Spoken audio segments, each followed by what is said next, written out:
welcome to my railway. It's in the early designs of layout construction, and at the moment today's problem is measuring out the depths of the real estate I have for the railway I've got. The basic lines that I have, the layout structure is a dirty grey squared oval, a square, with this being the main line station, and it needs to be there for track geometry as much as anything else. It's the longest section I've got, and it's roughly 60 centimetres deep, and it goes down there. There's a little bit of a T, goes in around the corner and then back around the back, across there to the other side, back up these boards, across a bridge, and then around, joining up with a loop. My problem today is measuring the depth I have. Well, laying this track's been a long time coming, so I've checked out the sort of status of the general structure of the main train station, and then I've worked out that I want the main platforms in the middle with 2 roads either side of it, and one's off camera. I've corked the entire bed, but I will remove the cork from where the platforms are eventually, because the heights are not right, and having measured them up closely, I'm happier with them being slightly lower than higher. So that's where I'm going to sit this track, and I'm now going to have to mark this off. There's a slight imbalance in heights here. I'm going to mark this off the centre of the track, which is where I want this rail. And then I'm going to build one rail down the line, nice and straight. That's going to be one block. I'm using block detection everywhere. And then I'll base everything from that one. That becomes my datum. So I haven't got my datum line, I'm now removing everything, which seems a bit of a shame, but there we go. I'm nice and careful with it. And then I've got some place to put my first level of track. There, the datum track.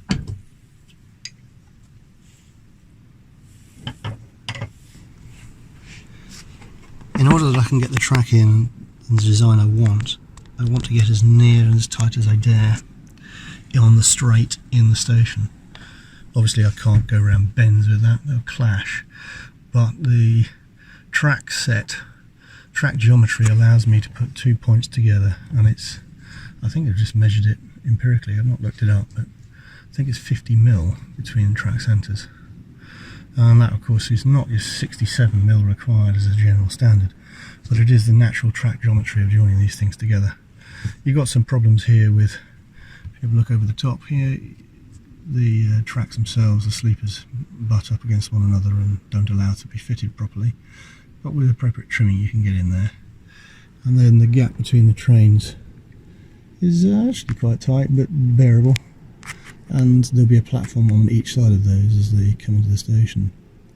And as they leave, of course, the outer rail will tend to go a bit further straighter before it then starts arcing, and then you separate the distances between the rails as they go around the bend. So I think that's the way I'm going to like to run it, and it's the way I'll get the maximum out of the relatively narrow board. I think it's 2 foot this, so I have a pair of lines running into the station for up and for down, return and main, and a couple of sidings as well that terminate, and yeah, I'm going to go with that. So just to make the point, I'm using the one of these gauges essentially. It's a pico gauge for about 50p, and it's got set track spacing and streamline spacing on there. The streamline is the narrow gauge, the narrow distance, should I say. And it fits between the rails very nicely and goes all the way along, and that's what it gives. And that is as near as prototypical as you're going to get on any layout on a division. Quite happy with that, and I'm just going to sit with that all the way around the layout if I dare, apart from maybe the curves. So I've marked my 2 lines down now, and they're the track setter, the standard geometry distances. I'm now trying to work out where my next platform should be to put in the rail behind it. So if that's where my platform will be, then there's a rail here. So the next stage, I've drawn in my 2 datum lines for the passing loop and main one. I'm using the Bachmann wide platform, which is the Art Deco style, and for the centre rail I use a Victorian one at the back there, and then spacing for the rail on the other side. I'm not going to rely upon sticking pieces of paper out and measuring it out myself by hand. I'm going to cock that up a treat. So I'm actually laying it out with the pieces of platform and checking the distances. That's very tight, but deliberately I'm going to take the cork away from this and it's going to sink, and it's going to perceive to be a bit tighter, a bit looser, should I say. And on this side I want the same sort of prototypical distance. I don't want people stepping down the gap, and that's going to have to be pretty tight as well, and that's about it. That really is just about there. Yeah, if anything, it's probably a bit generous. Let's see if I can get a bit nearer. Yeah, that's as good as I'm going to get. So that's where I want it, so I'm going to mark that up. Centre of rail. Centre of rail. There we go.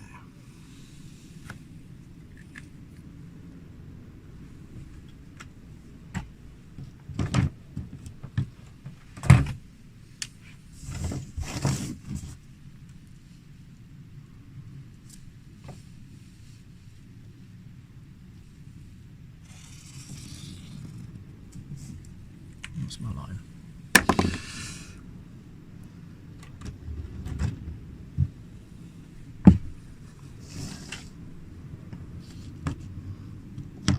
And again from there to there, another line there will be the second pair of lines, like so.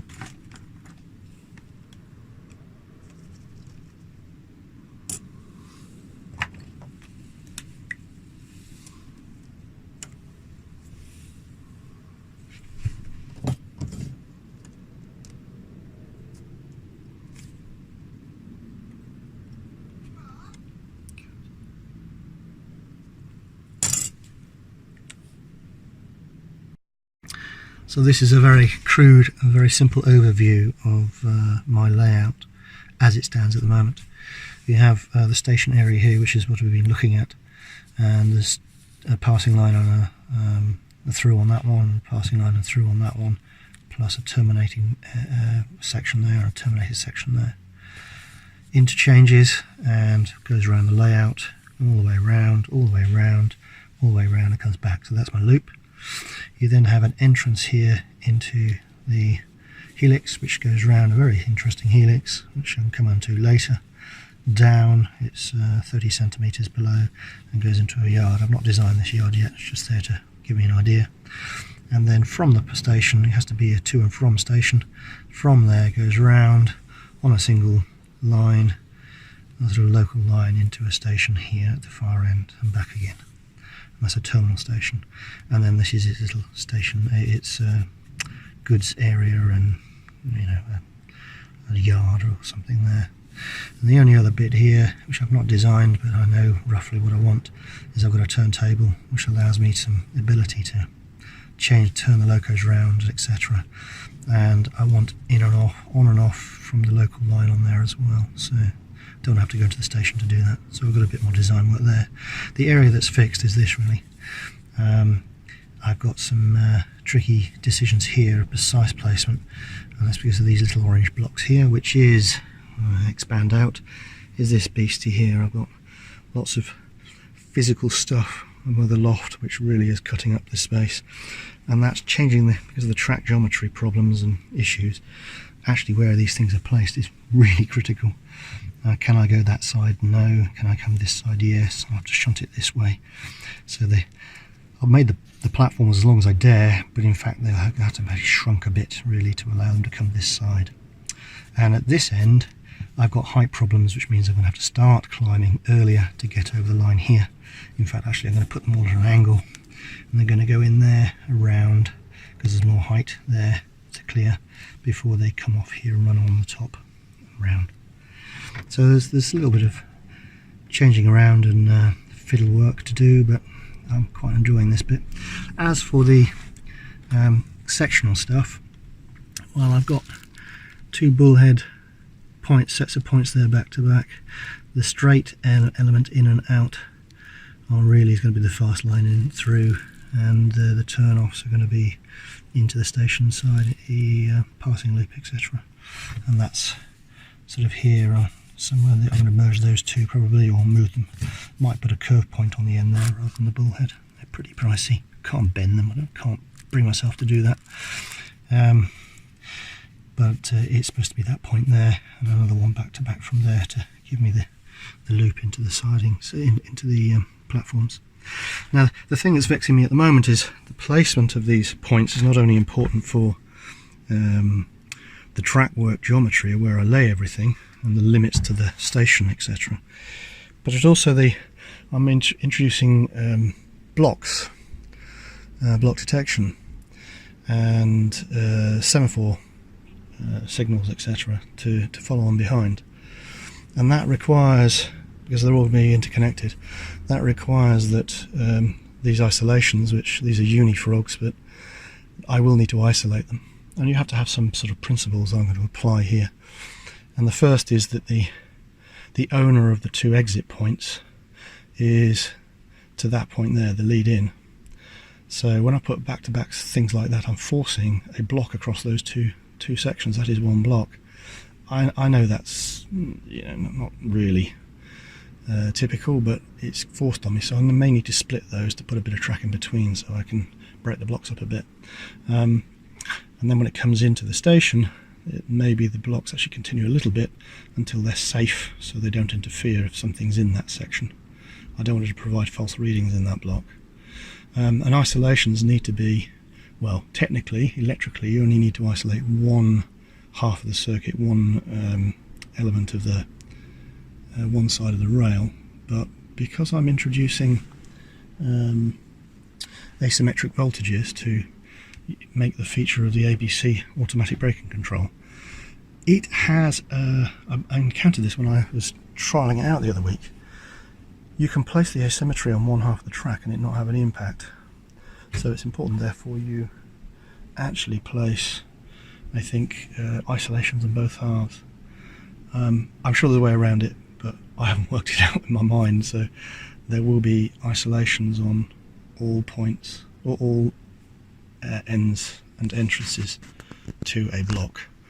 And I need to lay that out on the plan as I'm doing it, because it's going to be a bit fiddly to put it in afterwards. So there's still quite a bit more work to do. But the easy bit, I think, is what I'm starting on, is the parallel section in the main line station, which is, as I recall, single-sided platform at the far end with two lines in the centre, then a double thickness platform, a Bachmann one, Art Deco station, and then a single one at this end with a double bit in the middle to level everything up for the station entrance. So power lines there, power lines there, power lines there, and then the terminal left and right.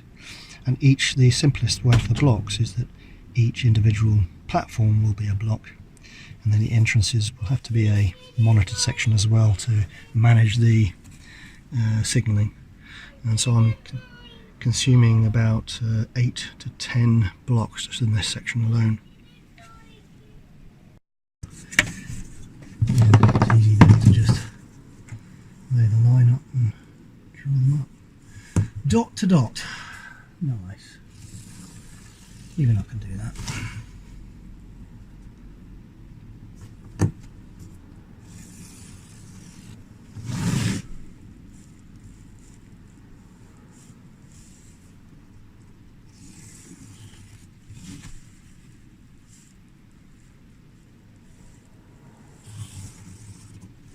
There we go. There's my parallel lines. Sort of.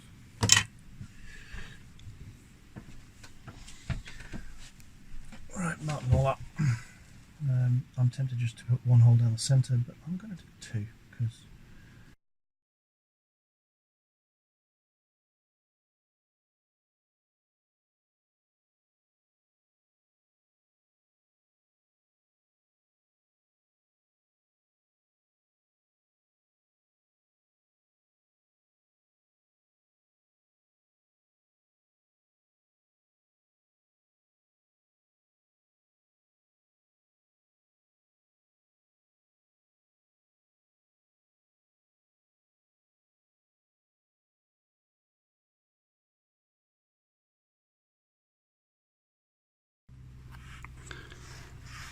now, spoiler alert, if you're watching this, it's because I haven't cut my fingers to pieces. But I'm trying to slide these fish plates on and they are real. Oh, come on. You really don't want to go. But I'm doing this so you can see how fiddly they are. If you actually want to use this stuff, you really do have to open up the fish plates. Because there is no way on earth you'll get those on otherwise. That's nice and loose, that side. Let's get that one on first. That's the difficult one.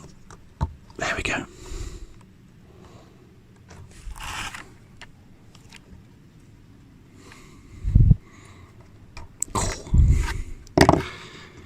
Right. That, I believe, is on.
Well, this is going reasonably slickly now. I've limiting myself to 3 or 4 pieces of track per night, gluing them down with copy decks and using track setters to get the straight that I need and the separation by the Pico's track separators. I've painted the sides of the rail before I put them down with the rusty rail stuff.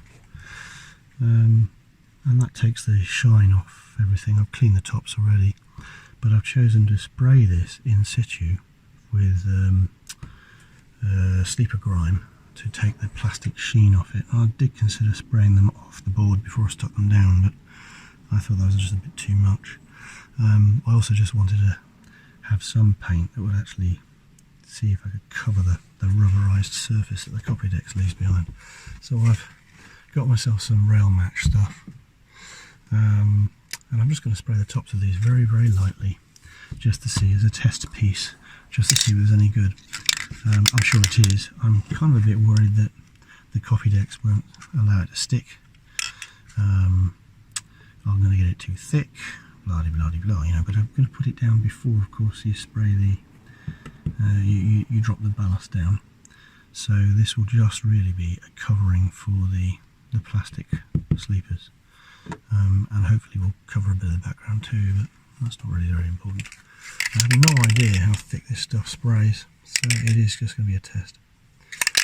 So here we go.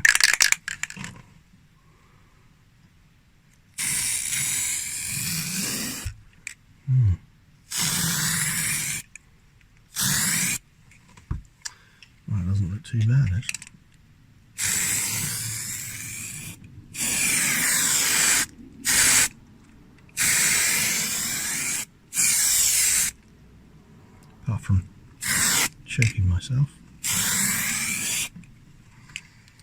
That looks alright.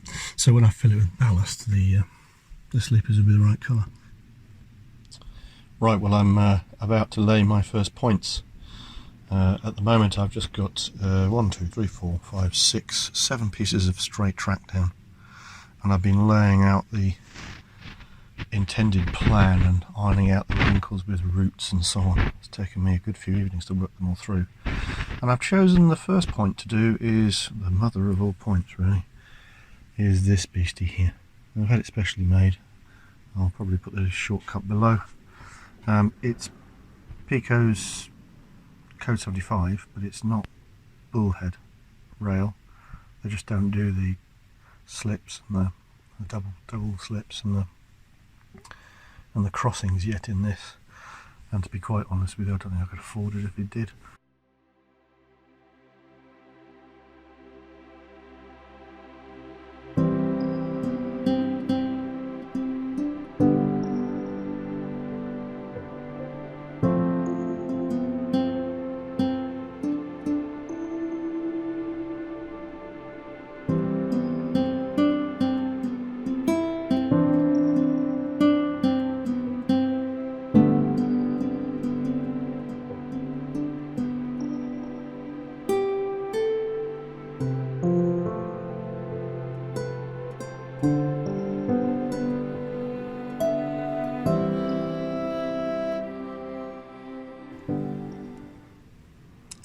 Right, time's moved on. I've now glued this point system in, and I've not wired it up, not been brave enough for that yet. I've done the electrical test, but not wired it to power yet. I've also put 2 of these in with my point motors in, and they're now operating as one discrete block with interlocks. It is nice, my first 2, and now I'm about to put in this point here to allow some interconnectivity between the sidings, which are running this way, and then the main lines, which are here. So this will be the join at which they're able to interconnect. I'm about to put that one in.